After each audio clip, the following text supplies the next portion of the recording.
এই বিদেশ প্রবাসী, আহা কি পরিমাণ মায়া লাগে। 12 ঘন্টা ডিউটি করে আবার আরো 6 ঘন্টা আরেক কোম্পানির চাকরি করে। আমার ফোনের স্ক্রিনে আপনারা দুইটা ভিডিও দেখেছেন। একটা হচ্ছে ইমিগ্রেশনে রেড দেওয়ার সময় বাঙালি ভাইরা বিল্ডিং থেকে ঝাঁপ দিয়ে পালানোর চেষ্টা করেছে, এবং দ্বিতীয় ভিডিওটা হলো ইমিগ্রেশন তাৎক্ষণিক যদি কোনো এরিয়াতে অপরাধী দেয় সেই এরিয়ার একটা ম্যাপ করে, একটা ছক করে কোন রাস্তায় কিভাবে ব্লক দিবে তার একটা পরিকল্পনা করে তারা কিন্তু অপরাধীতে নামে। সম্ভব হলে ভিডিওটা শেয়ার করে দিয়েন, কিছু কথা বলবো, আপনাদের উপকারে আসতে পারে। দেখেন, মালয়েশিয়াতে ইমিগ্রেশন অপরাধী এখন সবচেয়ে বড় আতঙ্কের নাম। আমরা কিন্তু চাইলেই এখান থেকে পালিয়ে বাঁচার কোনো ওয়ে নাই। ইমিগ্রেশন যখন রেড দেয় তারা কিন্তু একটা জরিপ করে ফেলে কিংবা একটা নকশা করে ফেলে যে আজকে এই এরিয়াতে কিংবা এই প্লটে আমরা অপরাধী দিব। তো অপরাধী যখন তারা দিবে তারা কিন্তু সফলভাবে পরিকল্পনা করে তারা কিন্তু অপরাধী দেয়। তো দেখেন ভাই, আমরা এখানে বিদেশে আছি, মালয়েশিয়ার জমিন আমরা বসবাস করি রিজিকের তাগিদে। আমরা কিন্তু চাইলেই পালাইতে পারবো না। পালিয়ে যাব কোথায়? আপনি যে দৌড় দিয়ে একটা জায়গায় যে লুকাবেন কিংবা উঠবেন সেটা সম্ভব না। জঙ্গল হইলে সেই হিসাব আলাদা। আমরা পালিয়ে বাঁচতে পারবো না ভাই, এই ভুলগুলো কেউ করবেন না। কারণ পালানোর সময় যদি আপনাকে তারা তাড়িয়ে ধরে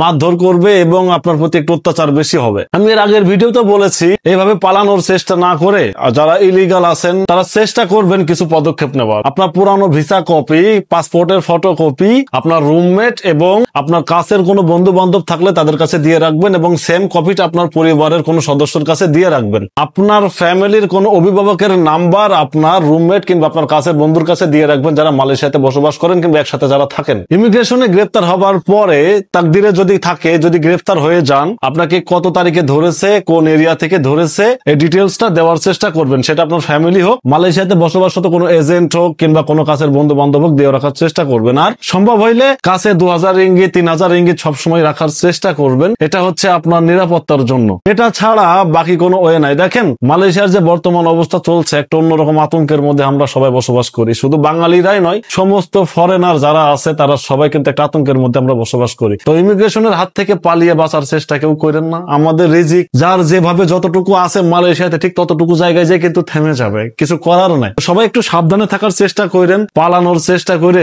আপনি যদি একটা বিল্ডিং থেকে লাফ দেন, একটা বিল্ডিং এর ছাদের থেকে লাফ দেন, আপনি যদি পড়ে যান, তো আল্লাহ না করুক আপনার যদি কোনো ক্ষয়ক্ষতি হয়, একটা হাত ভেঙে গেল, পা ভেঙে গেল, তখন আর কোথায় যাবেন? কিংবা একটা অ্যাক্সিডেন্টলি আপনার মৃত্যু হয়ে গেল, আপনার পরিবারটা আপনার দিকে তাকিয়ে আছে, আপনার দুটা হাতের উপরে আপনার পরিবারের রিজিক নির্ভর করে। তো ভাই, ইমিগ্রেশনে যদি গ্রেপ্তার হয়ে যান, 3 মাস হোক 6 মাস হোক, তারপরেও তো আপনি জেল খেটে বাড়ি যাইতে পারবেন, স্ত্রী সন্তান মা বাবার মুখ দেখতে পারবেন। আল্লাহ না করুক একটা অ্যাক্সিডেন্টলি যদি আপনার কোনো দুর্ঘটনা ঘটে যায়, সারা জীবনের জন্য আপনার ফ্যামিলির মানুষগুলো আপনাকে হারাবে, আপনি আপনার ফ্যামিলিকে হারাবেন। তো সবাই একটু সচেতন থাকবেন। আল্লাহ আমাদের সবাইকে বালা মুসিবত থেকে বের হয়ে আসার একটা তৌফিক দান করুক। সবাইকে অবৈধ থেকে বৈধতা হবার মতো একটা খুশির সংবাদ আমাদেরকে দ্রুত আল্লাহ যেন শোনার তৌফিক দান করে, ইনশাআল্লাহ।